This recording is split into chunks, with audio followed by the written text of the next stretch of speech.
ಯೆಶಾಯನ ಬರೆದ ಪ್ರವಾದನೆ ಪುಸ್ತಕ 46ನೇ ಅಧ್ಯಾಯ 4ನೇ ವಚನದಲ್ಲಿ ವಾಕ್ಯವು ಈ ರೀತಿಯಾಗಿ ಬರೆಯಲ್ಪಟ್ಟಿದೆ. ನಾನೇ ಉಂಟು ಮಾಡಿದೆನು, ನಾನೇ ಹೊರುವೆನು, ಹೌದು ನಿಮ್ಮನ್ನು ಹೊತ್ತು ಸಹಿಸಿ ನಿರ್ವಹಿಸುವೆನು ಎಂದು ವಚನವು ಬರೆಯಲ್ಪಟ್ಟಿದೆ. ಅಂದರೆ ಪ್ರೀತಿಯುಳ್ಳ ದೈವಜನರೇ, ಕರ್ತನು ನಮ್ಮ ಅನುದಿನವೂ ನಮ್ಮನ್ನ ಆತನು ಹೊರುವವನಾಗಿದ್ದಾನೆ. ಆತನು ನಮ್ಮನ್ನ ಉಂಟು ಮಾಡಿರುವವನಾಗಿದ್ದಾನೆ. ತಾಯಿಯ ಗರ್ಭದಲ್ಲಿ ಆತನು ನಮ್ಮನ್ನ ಕಂಡುಕೊಂಡಿರುವವನಾಗಿದ್ದಾನೆ. ತಾಯಿಯ ಗರ್ಭದಲ್ಲಿ ಆತನು ನಮ್ಮನ್ನ ರೂಪಿಸಿದವನು ಆತನಾಗಿದ್ದಾನೆ. ಅನುದಿನವೂ ನಮ್ಮ ಎಲ್ಲಾ ಜವಾಬ್ದಾರಿಗಳನ್ನ ಆತನಿಗೆ ಏನ್ ಮಾಡಬೇಕು? ವಹಿಸಿಕೊಡಬೇಕು. ದೇವರೇ, ನೀನ್ ನನ್ನನ್ನು ಉಂಟು ಮಾಡಿದ್ಯಲ್ಲವಾ? ದೇವರೇ, ನೀನ್ ನನ್ನನ್ನ ನಡೆಸ್ತಾ ಇದೆಯಲ್ಲವಾ? ನೀನ್ ನಿರ್ವಹಿಸುವವನಾಗಿದ್ಯಲ್ಲವಾ? ಅಪ್ಪ, ನಾನು ಎಲ್ಲಾ ಜವಾಬ್ದಾರಿನ ನಿನ್ನ ಮೇಲೆ ಹಾಕುವವನಾಗಿದ್ದೇನೆ ಅಂತ ಹೇಳುವಾಗ ಆತನು ನಮ್ಮನ್ನು ಅನುದಿನ ಓರುವವನಾಗಿದ್ದಾನೆ. ಲೋಕದಲ್ಲಿರುವಂತಹ ಅನೇಕ ಶ್ರಮಗಳ ನಿಮಿತ್ತವಾಗಿ ನಾವು ಇವತ್ತೇನು ಮಾಡುವವರಾಗಿದ್ದೇವೆ? ಕಣ್ಣೀರನ್ನ ಇಡುವವರಾಗಿದ್ದೇವೆ.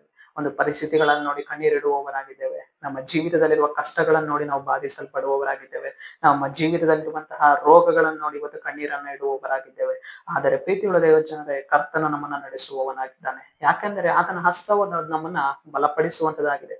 ದೇವರ ಹಸ್ತ ಅನುದಿನವೂ ನಮ್ಮೊಂದಿಗೆ ಇರುವಂತದಾಗಿದೆ. ಉಂಟು ಮಾಡಿರುವಂತಹ ಆತನು ನಮ್ಮನ್ನ ಅನುದಿನವೂ ನೋಡಿಕೊಳ್ಳುವವನಾಗಿದ್ದಾನೆ.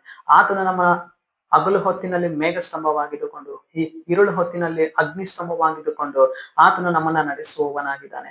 ನಮ್ಮ ಶರೀರದಲ್ಲಿರುವಂತಹ ನೆರಳು ಅದು ನಮ್ಮನ್ನ ಹೇಗೆ ಬಿಟ್ಟು ಹೋಗುವುದಿಲ್ಲವೋ ಹಾಗೆಯೇ ಆತನು ನಮ್ಮನ್ನ ಏನ್ ಮಾಡುವುದಿಲ್ಲ? ಬಿಟ್ಟು ಹೋಗುವುದಿಲ್ಲ. ಅನುದಿನವೂ ನಮ್ಮ ಎಲ್ಲಾ ಜವಾಬ್ದಾರಿಗಳನ್ನ ಆತನು ತೆಗೆದುಕೊಂಡಿದ್ದಾನೆ.